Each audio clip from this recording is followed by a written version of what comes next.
હા કે પેલા છોકરાનો વિડીયો જોવો.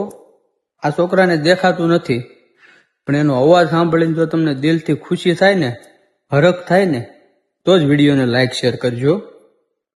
પેલા વિડીયો જોવો પછી આપણે વાત કરવી.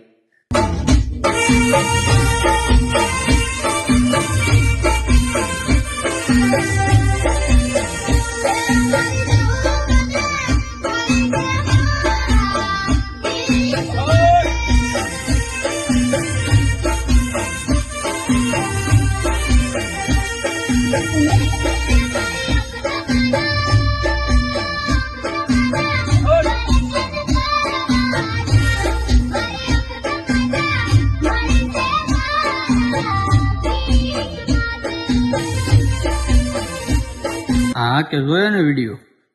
આવા લોકોને સપોર્ટ કરો, બને એટલો વિડીયોને શેર કરો, અને આવા લોકોને બને એટલો સપોર્ટ કરો ને આગળ મોકલો. જય માતાજી.